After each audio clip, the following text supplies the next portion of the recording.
นาวาวังทองของวัดพระธาตุดอยสุเทพออกอากาศทางสถานีวิทยุ5 แห่ง2 แห่งคือสถานีวิทยุพระพุทธศาสนาแห่งชาติและจริยธรรมวัดพระธาตุดอยสุเทพระบบ FM 96 เมกะเฮิรตซ์มีพ่อครูวรรลบนามวงพรหมเป็นผู้อำนวยการอาจารย์พระมหาประสิทธิ์ประสาธิโกเป็นหัวหน้าสถานีและอัตมภาพพระครูปริยัติยานุศาสตร์เป็นผู้บรรยายเป็นประจำทุกวันเวลา 23 นาฬิกาถึงเที่ยงคืน2 สถานีวิทยุเพื่อการศึกษาพระพุทธศาสนาและวัฒนธรรมวัดฝายหินตำบลสุเทพอำเภอเมืองจังหวัดเชียงใหม่มีพระครูสมุทรวิสุวัตรวรกิจโยเจ้าอาวาสวัดฝายหินเป็นผู้อำนวยการนำออกอากาศในวันจันทร์ถึงวันพุ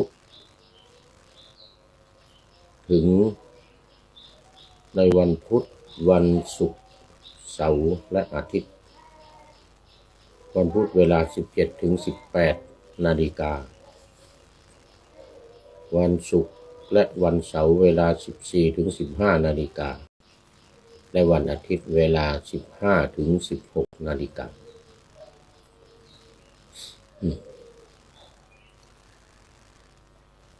วันนี้ก็บันทึกเสียงล่วงหน้ามา1 วันรายการจะออกอากาศในวันพรุ่งนี้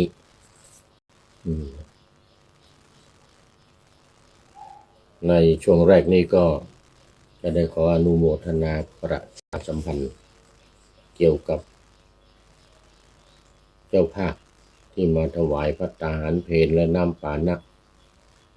ในโครงการอบรมฝึกหัดพระภิกษุปาติโมกข์และ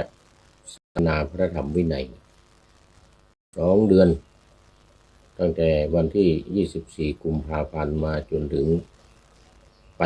งวันที่ 24 เมษายนนี้วันที่ 17 ก็มีกลุ่มวิมุตติเป็นเจ้าภาพกลุ่มวิมุตตินี้คือกลุ่มที่หลุดพ้นจากกิเลสอาสวะทั้งหลายพ้นจากทุกข์ใน2 ทางคือพ้นทางใจเรียกเจโตวิมุตติพ้นด้วยปัญญาเรียกปัญญาวิมุตติ2 อย่างประกอบด้วย1หลวงตาอูวงเล็บหลวงตาทวีวัฒน์เต็มฤทธิ์วัดหลวงพ่อสดธรรมกายารามจังหวัดราชบุรีอำเภอรู้สึกว่าอำเภออะไรสักอย่างขออภัย2หลวงพ่อวิชัยวัฒโนนี่เจ้าอาวาสวัดแม่สลากอำเภอสารพีจังหวัดเชียงใหม่นี่3คุณอมรรัตน์เจียนศิลานุวัฒน์4คุณหัตถยารัตน์ลิขิตมหาเลิก5คุณบุญชัยบุญยกุล6คุณละนิตาวีระเวทวานิช7คุณอิทธิพลอยู่จุ้ย8 คุณขวัญใจหวังคู่คณากร 9คุณพานุพงศ์กล่อมกลิ่น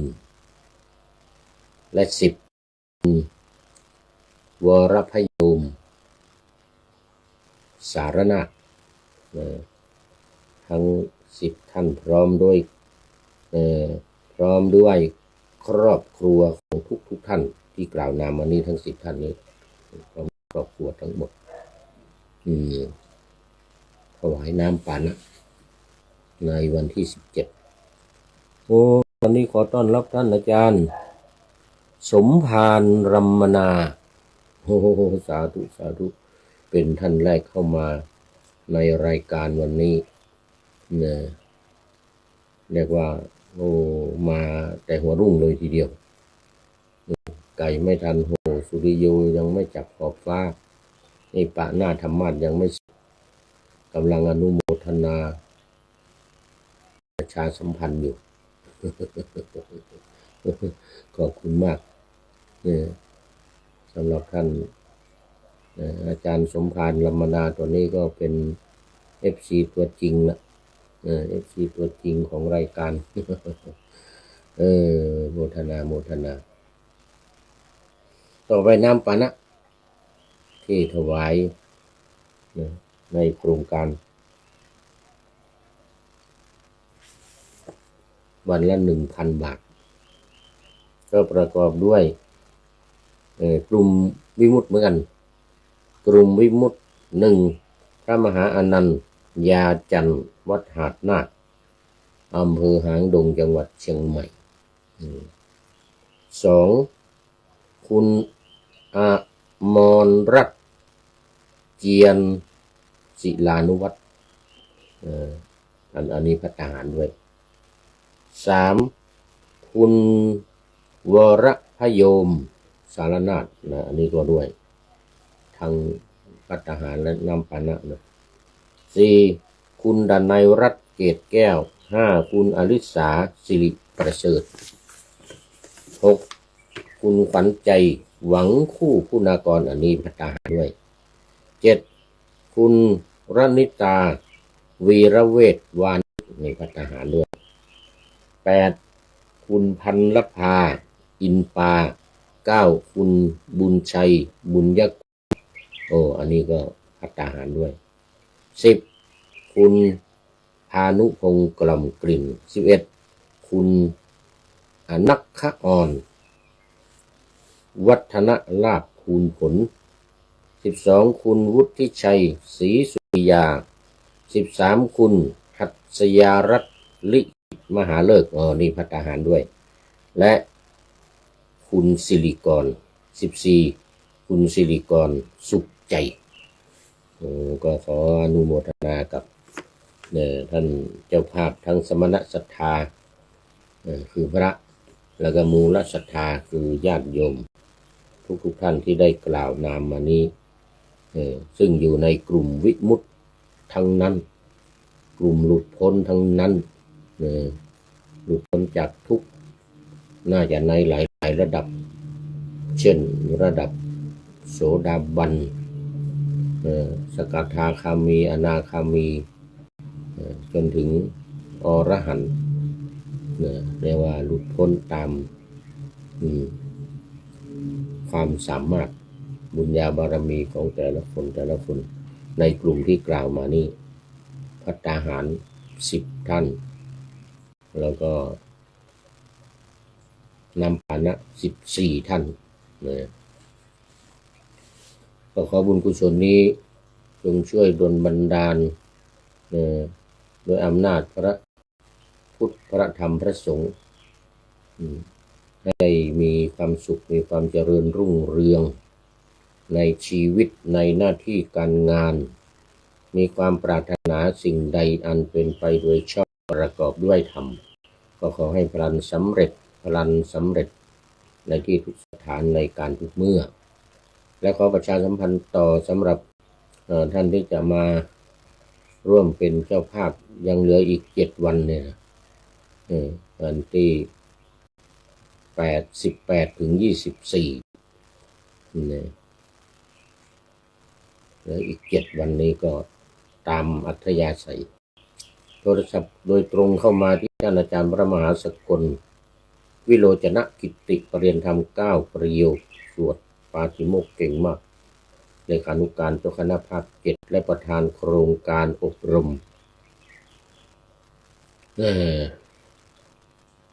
ภิกษุพระภิกษุปาติโมกข์ในครั้งนี้หมายเลขโทรศัพท์0918599053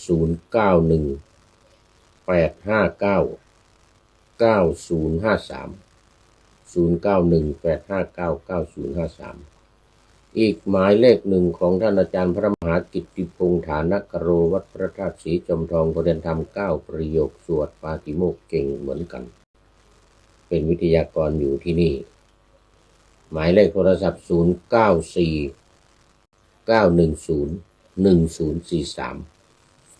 0949101043ติดต่อโดยตรงเข้ามาแล้วก็ขอเชิญมาร่วมในการประเคนในการฟังสวดพระพุทธมนต์ธรรมนิยามนะหรือวันไหนมีแต่ทำบุญวันเกิดหรือทั่วไปก็เจริญพระพุทธมนต์ประเคนรับพรด้วยตัวของท่านเองจะได้บุญกุศลเพิ่มเติมเยอะๆแต่ในกรณีที่ไม่สามารถมาได้ก็ขอเชิญโอนปัจจัยเข้ามาในบัญชีธนาคารกสิกรไทยในนามวัดพระธาตุดอยสุเทพหมายเลขบัญชีขอไปอันนั้นโทรศัพท์211280668 211280668ตอนนี้เราขอไปปากแตกปากแตกจิบมาก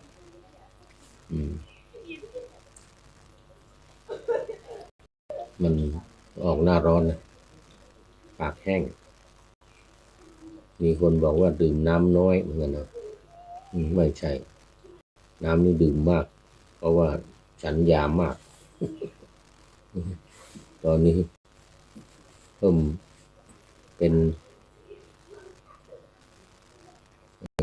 14.5 เมตรตอนเช้าเนี่ย14.5 เมตรเพราะมันเพิ่มปกติ10 เมตรแต่ตอนนี้มันเพิ่ม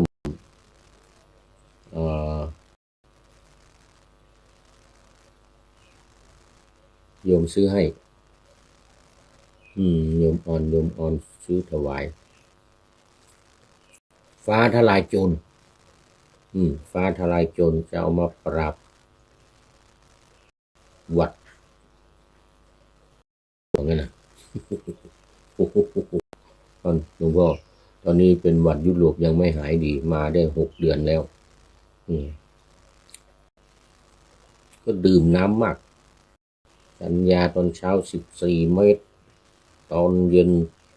5+3 8 เมตรฟ้าทลายโจรนี่4 แคปซูลนะ4 แคปซูลวันนี้วันสุดท้ายแล้วฉันวันนี้วันสุดท้ายแล้วฟ้าทลายโจรหายไม่หายก็หายไม่หายก็ต้องหยุดแล้วหมอสั่งให้ฉันแค่ความจริงแค่5 วันแต่ตอนนี้ฉัน7 วันวันนี้วันสุดท้ายขอต้อนรับพระเดชพระคุณหลวงพ่อสุทธิสงึมรำจากจังหวัดบุรีรัมย์มาพร้อมกับหัวใจใสๆสีชมพูวันเกิด ขอบคุณหลวงพ่อมากแฮปปี้เบิร์ธเดย์มาแล้ววันอังคารเกิดวันอังคารสีชมพูพูดถึงสีชมพูก็เป็นชื่อเมืองเชียงใหม่ด้วยนะนครพิงค์คำว่าพิงค์นี่เป็นภาษาอังกฤษมาจากคำว่าพิงค์ก็เป็นนครพิงค์ที่เล่าประวัติให้ฟังไปแล้วแต่ตอนนี้ต้องขอไป ไม่ใช่นครพิงค์ใช่แล้วมันเป็นไม่สีชมพูทั้งตอนเช้าทั้งกลางวันกลางคืนมองลงไปมันเป็นสีขาวควันมากควันมากเผาต้นไม้เผาป่ากันมากเผาต้นไม้เผาป่ากันมากนี่เนี่ยมันจะออกหน้าร้อนนี่นะก็เป็นนครไวท์สีขาวไปหมดเลยสีไม่ชมพูแล้วหลวงพ่อเดี๋ยวต้องรอให้หมอกหมดเลยนะมันก็จะดูลงไปในอำเภอเมืองอำเภอต่างๆเลยนะแม่ริมสันทรายดอยสะเก็ดสารพีนี่นะทั้งหมดเนี่ยนะมันจะเป็นสีชมพูหมดเลยสีชมพูหมดเลยสวยงามมากตอนนี้ต้องอดทนไว้ก่อนมันเป็นสีปล่อยให้เป็นสีขาวไปก่อนเอาละขอบคุณทุกท่านเจริญพรโมทนากับทุกคนอันนี้ก็เข้ามาสู่เนื้อหาสาระของธรรมะในรายการกันเลยนาวาวังทองที่ทบทวนให้ฟังบ่อยๆทุกวันหลักการ4วิธีการ6นี่นะของสำนักพระราชวังนำมาจากสำนักศึกษาธรรมดอยธรรมนาวาจังหวัดเชียงใหม่ของพระเดชพระคุณท่านเจ้าคุณพระราชยานวชิรชิโนภาสวิปัสสนาธุระนะหรือท่านเจ้าคุณอาจารย์ต้นอาจารย์ทวีวัฒน์จารุวรรณงค์เจ้าสำนักศึกษาธรรมดอยธรรมนาวาซึ่งทำการวิจัยมา20 ปีพบลงตัวได้ผลเมื่อปี2567ก็เผยแพร่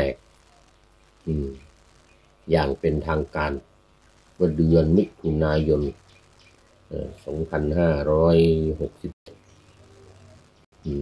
ผู้พูดนี่ก็ถูกส่งไปอบรมด้วยวัดพระธาตุดอยสุเทพไป2 รูปอาจารย์สุริยารัตนมุนีตอนนี้ก็นั่งพรมน้ำมนต์อยู่บนวิหารนั่งพรมน้ำมนต์อยู่บนวิหารแล้วผู้พูดนี่ก็รับนโยบายมาแล้วหลวงพ่อก็ให้นำออกอากาศ2 ปีมาแล้วเข้าปีที่3ในปีนี้จาก67 68 69เนี่ยเข้าปีที่3นะปีที่3นะแต่ถ้าพูดถึงครบปีก็ครบแล้ว1 ปีเดี๋ยวเดือนมิถุนายนนี้ก็จะครบ2 ปีวันที่13 มิถุนายนจะครบ2 ปีตอนนี้ครบ1 ปีมาแล้วปีกว่ามาแล้วนำออกอากาศทางสถานีวิทยุหลักการ4 วิธีการ6ของสำนักพระราชวังดังกล่าว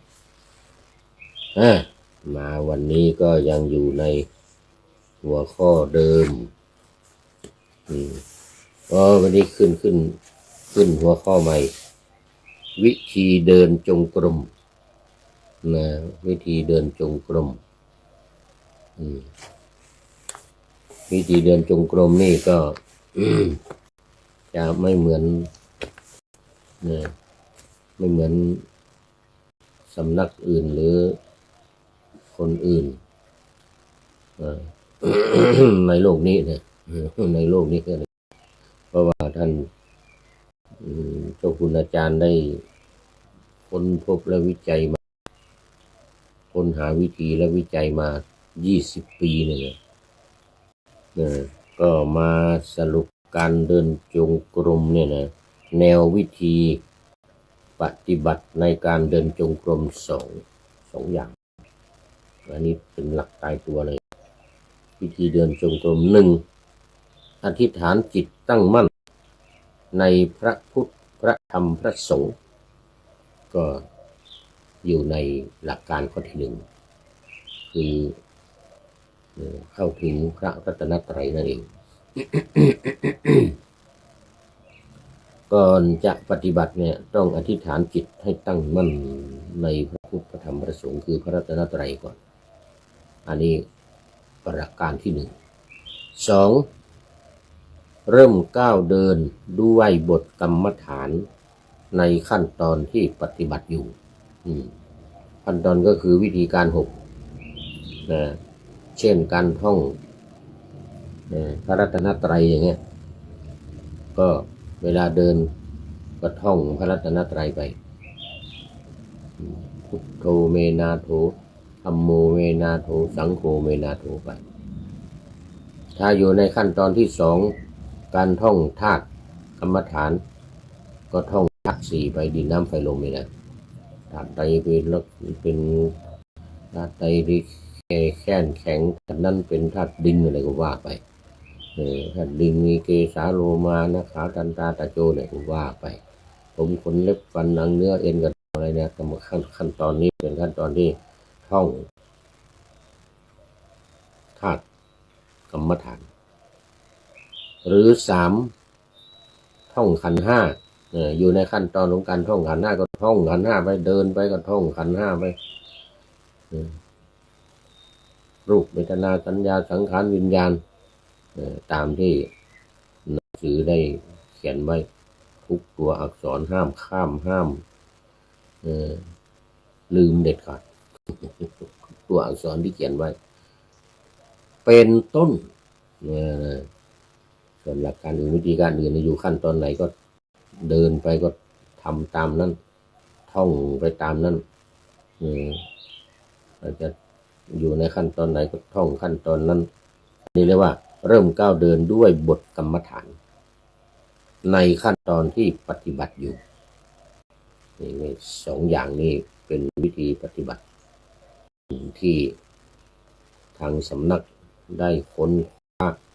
ทดลองมาดีแล้วอย่างอื่นไม่เอา2อย่างนี้เท่านั้นโดยมีรายละเอียดดังต่อไปนี้มีรายละเอียดแบบวิธีเดินจงกรมนี่นะเมื่ออยู่ในขั้นตอนใดก็ใช้บทในการระลึกขณะเดินด้วยบทในขั้นตอนนั้นๆโดยเริ่มจากอธิษฐานจิตตั้งมั่นในพระพุทธพระธรรมพระสงฆ์ด้วยบทต่อไปนี้อันนี้แหละข้อที่1นี่นะอธิษฐานจิตนี่นะบทต่อไปนี้มูนี้ต้องท่องนะนี่ต้องท่องให้จำแล้วก็ไปว่าขั้นตอนที่1ขั้นตอนที่2นี้ต้องท่องให้จำติดใจติดตาติดหูติดปากเลยท่องให้จำขออำนาจพระพุทธพระธรรมพระสงฆ์จงบันดาลสัญญาณใจของข้าพเจ้าให้ถึงแก่พระพุทธพระธรรมพระสงฆ์อันทรงคุณค่าหาประมาณมิได้นี่นะนี่ก็ต้องท่องให้จำนะท่องให้จำจนขึ้นตาขึ้นหูขึ้นใจนะเวลาไปเดินไม่ใช่ว่าเอาไปอ่านอย่างนี้นะต้องท่องตามที่ท่องจำมาเนี่ยทุกตัวอักษรนี่ห้ามขาดเด็ดขาดนะทุกตัวอักษรนี่ท่องให้จำแล้วก็ไปว่าเวลาเดินเนี่ยนะขั้นตอนที่1ระลึกถึงพระรัตนตรัยเนี่ยนะอธิษฐานจิตตั้งในพระพุทธพระธรรมพระสงฆ์นี่นะอธิษฐานอย่างนี้เนี่ยขออำนาจของพระพุทธพระธรรมพระสงฆ์จงดลบันดาลสัญญาณใจของข้าพเจ้าให้ถึงแก่พระพุทธพระธรรมพระสงฆ์อันทรงคุณค่าหาประมาณไม่ได้อันนี้วรรคที่1 ข้าพเจ้าระลึกถึงพระพุทธเจ้ากับทั้งพระธรรมและพระสงฆ์ว่าเป็นที่พึ่งกำจัดภัยได้จริงนี่ตรงท่องดำนี้นะข้าพเจ้าระลึกถึงพระพุทธเจ้ากับทั้งพระธรรมและพระสงฆ์ว่าเป็นที่พึ่งกำจัดภัยได้จริงดูซะก่อนท่องให้ใจติดตาติดหูติดปากแต่ติดใจจนขึ้นใจยอมรับแล้วจึงไปเดินก็ว่าตามนี้เลยท่องตามนี้เลยข้าพเจ้าระลึกถึงพระพุทธเจ้ากับทั้งพระธรรมและพระสงฆ์ว่าเป็นที่พึ่งกำจัดภัยได้จริงทุกตัวอย่าให้ขาดท่องอย่างนี้ทุกตัวแม้วาระที่สองแม้วาระที่สามก็เหมือนเดิมข้าพเจ้าระลึกถึงพระพุทธเจ้ากับทั้งพระธรรมและพระสงฆ์ว่าเป็นที่พึ่งกำจัดภัยได้จริงที่พึ่งอื่นของข้าพเจ้าไม่มีพระพุทธเจ้าเป็นที่พึ่งอันประเสริฐของข้าพเจ้าที่พึ่งอื่นของข้าพเจ้าไม่มีพระธรรมเป็นที่พึ่งอันประเสริฐของข้าพเจ้าที่พึ่งอื่นของข้าพเจ้าไม่มีพระสงฆ์เป็นที่พึ่งอันประเสริฐของข้าพเจ้านี่อันนี้การ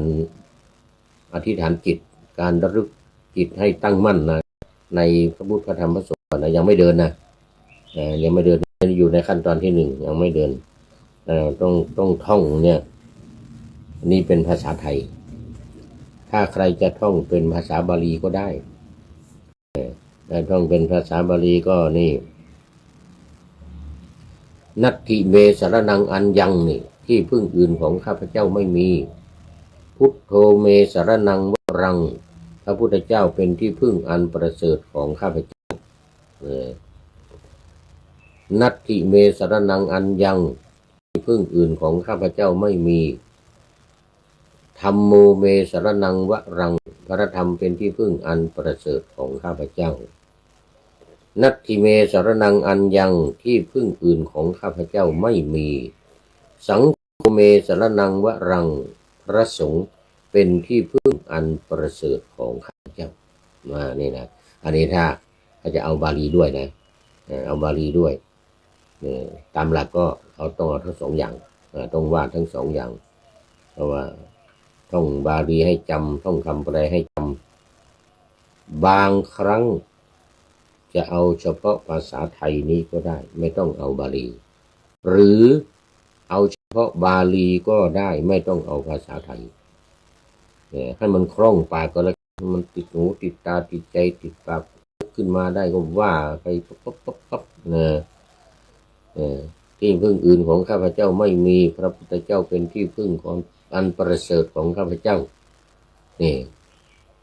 ที่พึ่งอื่นของข้าพเจ้าไม่มีพระธรรมเป็นที่พึ่งอันประเสริฐของข้าพเจ้าที่พึ่งอื่นของข้าพเจ้าไม่มีพระสงฆ์เป็นที่พึ่งอันประเสริฐของข้าพเจ้าอย่างนี้นะเฉพาะภาษาไทยถ้าจะเอาเฉพาะภาษาบาลีก็นัตถิเมสรนังอัญญังพุทโธเมสรนังวรังนัตถิเมสรนังอัญญังธัมโมเมสรนังวรังนัตถิเมสรนังอัญญังสังโฆเมสรนังวรังเวลาท่องหรือเวลาท่องได้แล้วก็ตามก็ต้องระลึกถึงอยู่อย่างนี้วันละ 1,500 ครั้ง 1,500 ครั้งเนี่ยอย่างน้อยหรือ 2,000 หรือ 3,000 ยิ่งดีซ้ำๆอยู่อย่างเงี้ยเอาลงท้ายวันนี้ว่าระลึกย้ำซ้ำๆติดต่อเนื่องจนจบจนจบกิจหมายถึงว่าจนหมดเวลาที่ทำในการเดินจนหมดเวลาซ้ำๆย้ำอยู่อย่างนั้นนะจะให้ดีนับด้วยมีเครื่องนับมากดแป๊กของตัวลุงเสิร์ชมีผู้นี้ไม่มี ผู้พูดนี้เวลาจะนับวันต้องใช้ความจำขนาดนักนับไปเรื่อยๆเวลาว่านี่นะนัตถิเมสรนังอัญญังพุทโธเมสรนังวะนัตถิเมสรนังอัญญังธัมโมเมสรนังวะรังทีเมสรนังอัญญังสังโฆเมสรนังวะรังหนึ่งอันนี้นับหนึ่งนะไม่ใช่ว่าพุทโธนับหนึ่งธัมโมนับสองสังโฆนับสามไม่ใช่อย่างนั้นมันงงมันทำให้งงเอาให้หมดแล้วก็นับหนึ่งอย่างนี้ดังพุทโธเมสรนังนัตถิเมสรนังอัญญังจนถึงสังโฆเมสรนังวะรังเนี่ยจึงเป็นสองเริ่มไม่นัตถิเมสรนังอัญญังไปจนถึงสังโฆเมสรนังวะรังสามอย่างนี้ถ้าจะให้ดีก็กดแป๊กแป๊กแป๊กหรือมีรูปประคำนี่ผู้พูดนี่ส่วนใหญ่จะใช้ลูกประคำนี่มันมี108 เม็ดแล้วก็พุทโธเมสรนังวะรังนัตถิเมสรนังอัญญังพุทโธเมสรนังวะรังนัตถิเมสรนังอัญญังธัมโมเมสรนังวะรังนัตถิเมสรนังอัญญังสังโฆเมสรนังวะรังมา1 เม็ดเขี่ยมา1 เม็ดทีละเม็ดทีละเม็ดทีละเม็ดนี่ได้108ได้108ไปเรื่อยๆไปเรื่อยๆจนมันได้1,500 ครั้งไม่รู้กี่รอบไม่ต้องไปสนใจมันทีละหนึ่งแป๊กทีละหนึ่งแป๊กทีละหนึ่งแป๊ก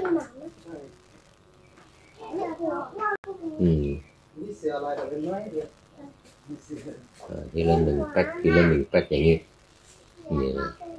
หรือมีเครื่องเหมือนลุงประเสริฐ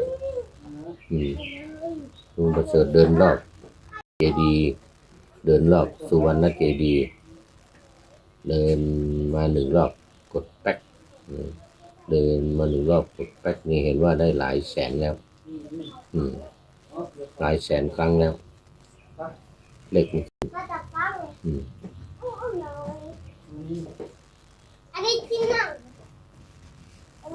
โอ้เด็กๆมา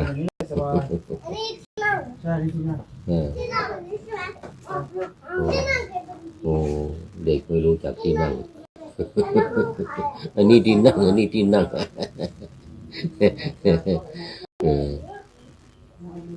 เด็กลูกของคนงานที่วัดหนึ่งอ้าวนะแล้วแต่ว่าจะใช้อะไรเป็นเครื่องหมายเป็นเครื่องนับหรือไม่ใช้อะไรเลย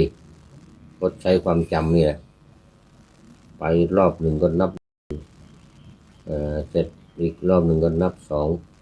รอบหนึ่งก็นับ3ไปเรื่อยๆจนถึง1,500อย่างน้อยต่อวัน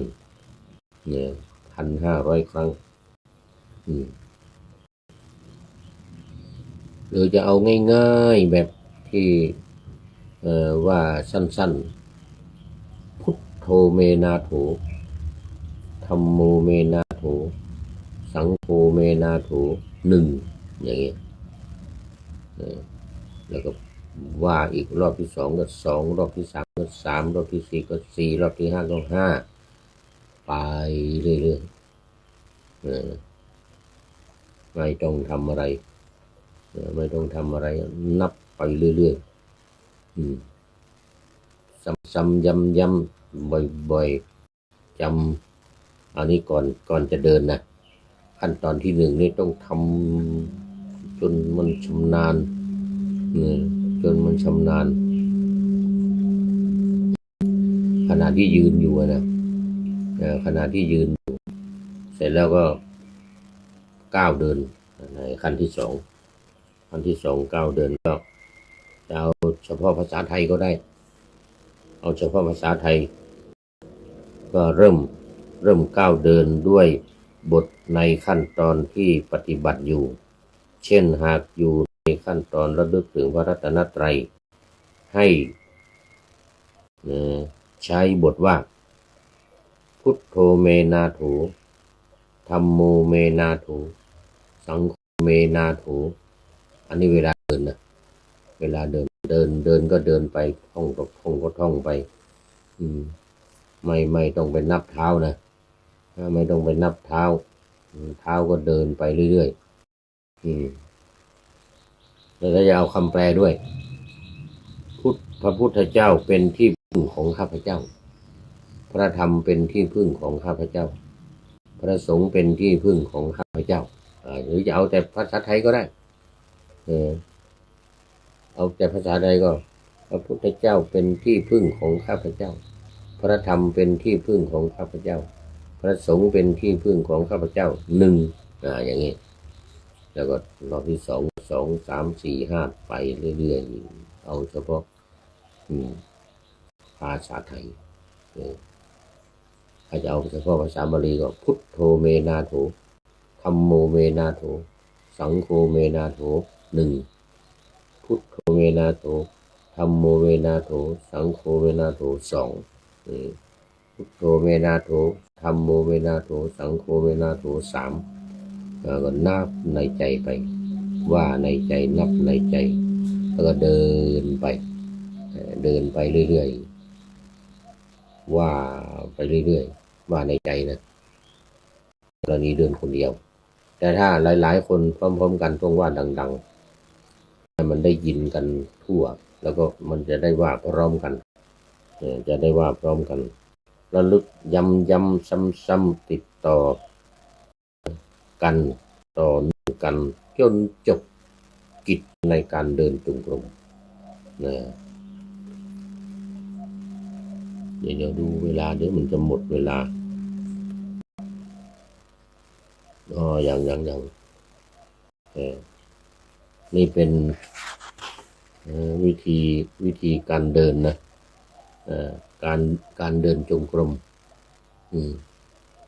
ไม่ต้องไปเอาของ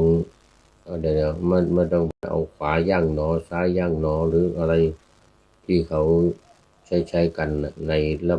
นระบบอื่นถึงแม้ว่าจะเป็นฝ่ายสมถะฝ่ายวิปัสสนาอะไรก็เอาระบบ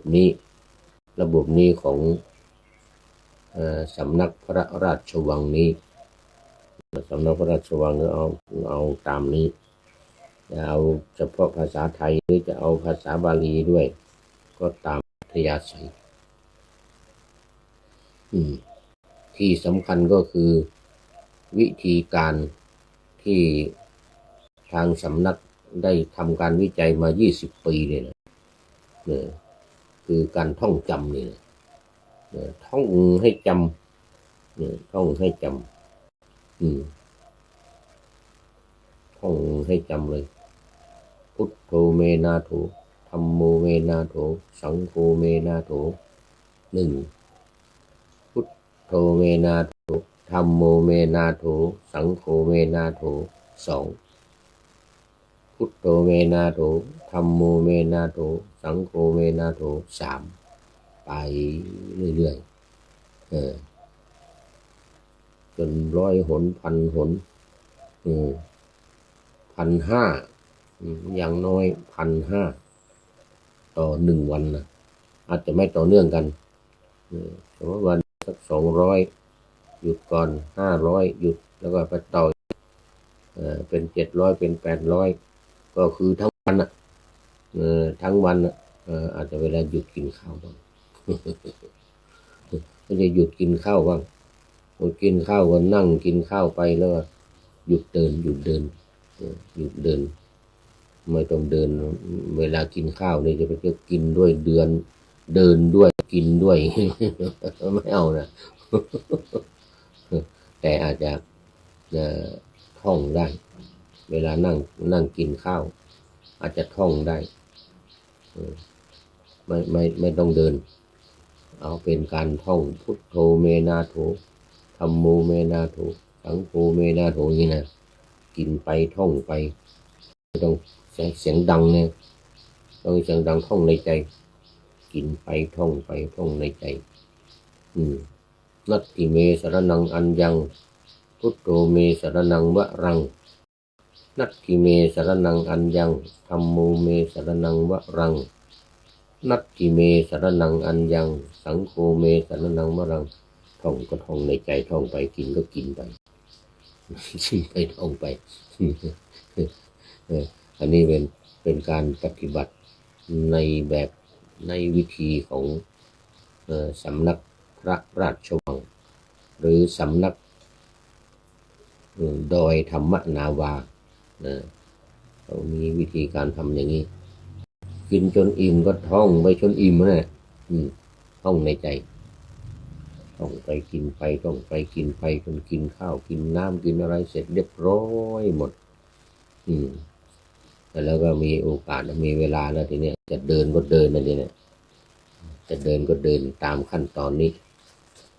ตามขั้นตอนนี้1อธิษฐานจิตซะก่อนให้ตั้งมั่นในพระธรรมพระสงฆ์แล้วการเดินจิตก็เนี่ยทั้งหมดเนี่ยเดี๋ยวก่อนตั้งแต่ขออำนาจพระพุทธพระธรรมพระสงฆ์จงดลบันดาลสัญญาณใจของข้าพเจ้าเนี่ยมาจนถึงนี่นาทิเมสรนังอัญญังพุทโธธัมโมสังโฆเมสรนังวรังนี่นะ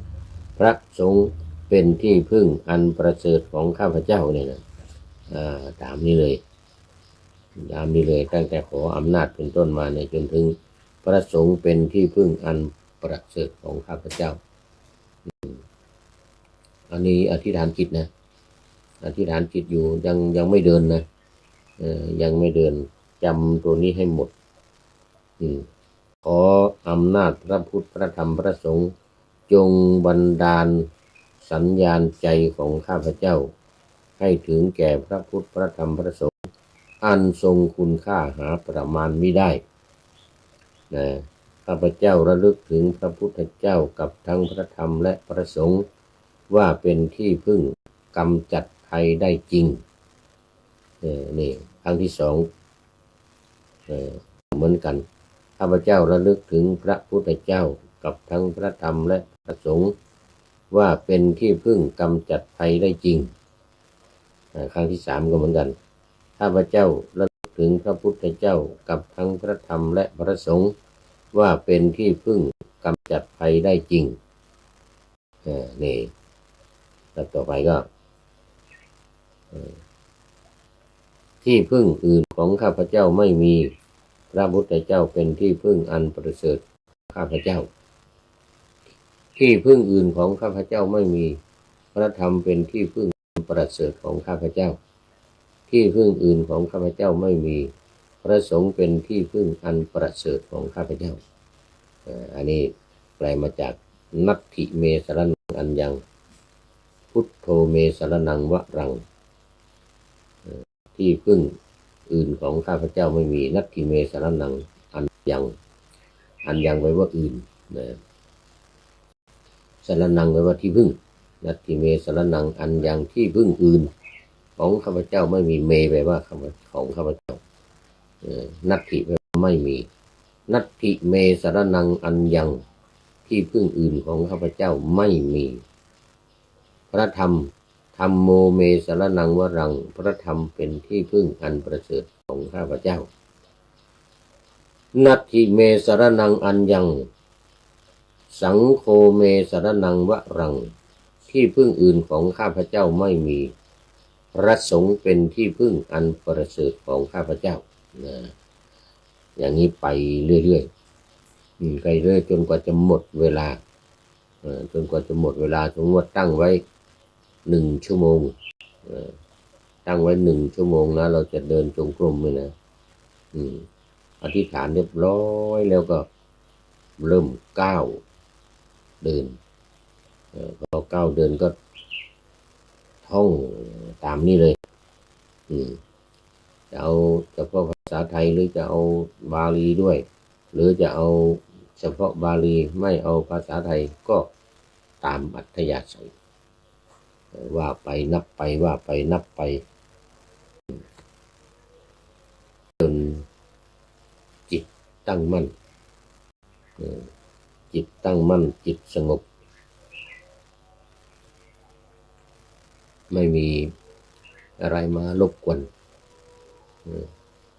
ทำไปเรื่อยๆในกรณีที่ไม่นับนะอันนี้นะในกรณีที่ไม่นับทำไปเรื่อยๆไม่รู้มันจะเป็นกี่ร้อยกี่พันกี่หมื่นกี่แสนแต่ในกรณีจะนับนั่นก็นับอย่างที่ว่าเมื่อกี้นี้ครบหนึ่งรอบก็นับครบหนึ่งรอบก็นับมันจึงจะจำแม่นยำนะมันจึงจะจำแม่นยำโอ้มีสายโทรเข้ามาขอไปรับไม่ได้ถ้ารับแล้วมันตัดรายการนี้ก็จะหยุดหยุดมันยังไม่ครบเวลาก็จะต้องไปตั้งใหม่อีกจะต้องไปตั้งใหม่อีก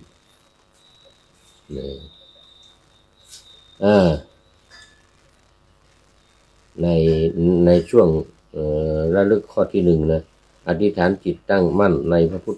ให้ตั้งมั่นในพระพุทธธรรมประสงค์เนี่ยก็ระลึกอยู่อย่างนี้ระลึกอยู่อย่างนี้ขณะก้าวเดินก็เหมือนกันก้าวเดินก็เนี่ยระลึกที่ท่องไว้เนี่ยระลึกตามที่ท่องไว้นี้พุทโธเมนาโถธัมโมเมนาโถสังโฆเมนาโถนัตถิเมสรนังอัญญังพุทโธเมสรนังวะรังนัตถิเมสรนังอัญญังธัมโมเมสรนังวะรังนัตถิเมสรนังอัญญังสังโฆเมสรนังวะรังอันนี้เอาเฉพาะบาลีหรือเอาสั้นๆพุทโธเมนาโถธัมโมเมนาโถสังโฆเมนาโถก็ได้เอาเฉพาะภาษาไทยหรือเอาเฉพาะภาษาบาลีก็ตามอัธยาศัยที่สำคัญคือต้องท่องไปเรื่อยๆท่องไปเรื่อยๆให้จำติดหูติดตาติดใจว่าบ่อยๆซ้ำๆซ้ำๆย้ำๆอยู่นั่นซ้ำๆย้ำๆอยู่นั่นจนกว่าจะหมดภารกิจจนกว่าจะจบกิจที่เราตั้งใจทำก็หมดเวลาพอดี ดูไปดูมาหมดเวลาพอดีวันนี้เอาไว้แค่นี้ก่อนคือการเดินจงกรมอันนี้การเดินจงกรม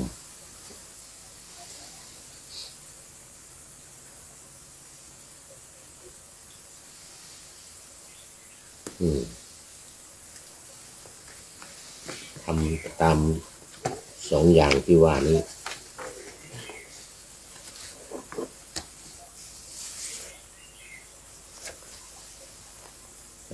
แล้วตอนนี้ก็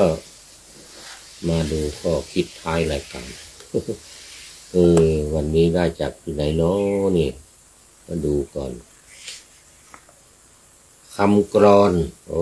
คำกลอนสอนใจผู้ใช้นามปากกาว่าคำกลอนสอนใจบอกว่าก่อนสงกรานต์ที่ผ่านมาช่างสาหัสเคยโดนสัตว์ทำร้ายจนได้แผลอาจมีบางทีที่อ่อนแอไม่ยอมแพ้แก่ชะตาเดินฝ่าทางที่ดีคือทางไปข้างหน้าอาจน้ำตากับชีวิตที่ผิดหวังผ่านมาหมดทุกจนทนลำพังรู้เพื่อหวังสู้เพื่อหวังอนาคตต้องงดงามอันนี้ก็ ถือโอกาสในช่วงสงกรานต์ในช่วงสงกรานต์ถ้าถึงวันที่17ก็มาถึงสงกรานต์ที่ผ่านมาการย้ายราศีจากราศีเมษสู่ราศีเมษถ้าหลักของศาสนาพราหมณ์ยังไม่หมดช่วงนะแต่ของไทยเราเอา13 14 15แต่ว่าของอินเดียนี่วันที่22ถึงวันที่22มีนาคมถึงวันที่22เมษายนนู่นเป็นช่วงโฮลี่เป็นช่วงของการปีใหม่ย้ายราศี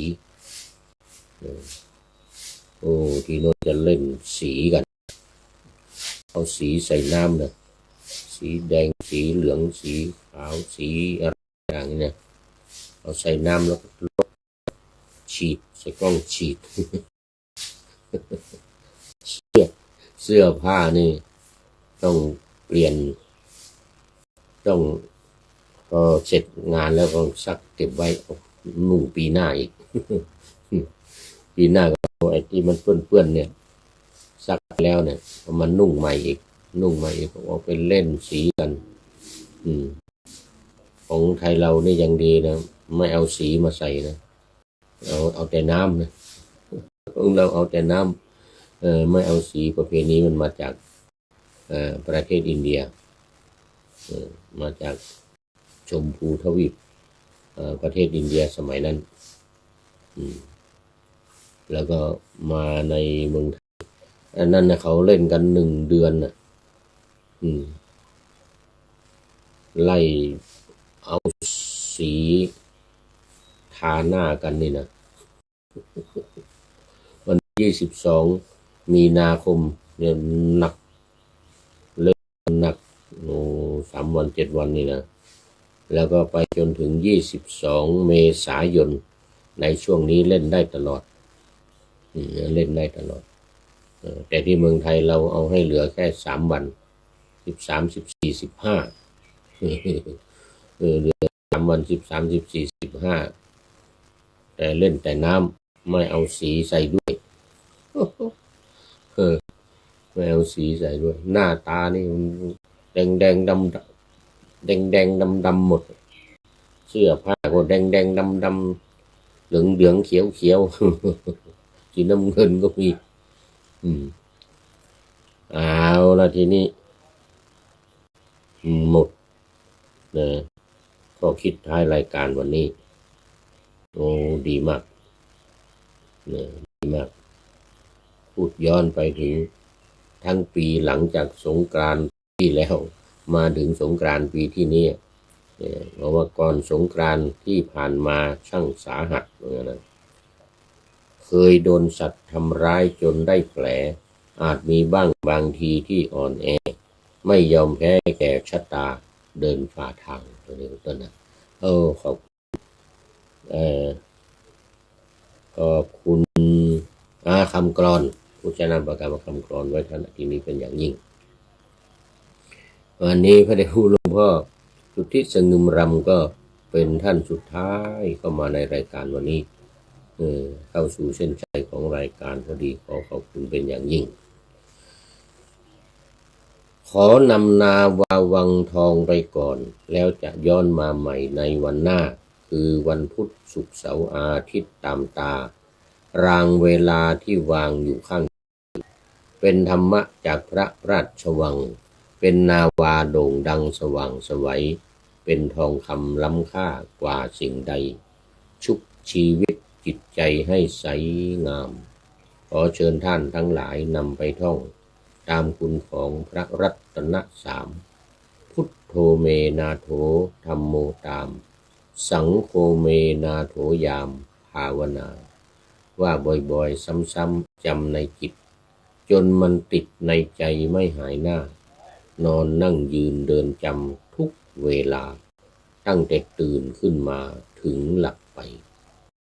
ขอทุกท่านได้ผลจากปฏิบัติได้กำจัดความทุกข์สุขใส พลันปลอดโปร่งโล่งสบายทั้งกายใจอยู่ที่ใดใจสงบพบนิพพานขอเจริญพร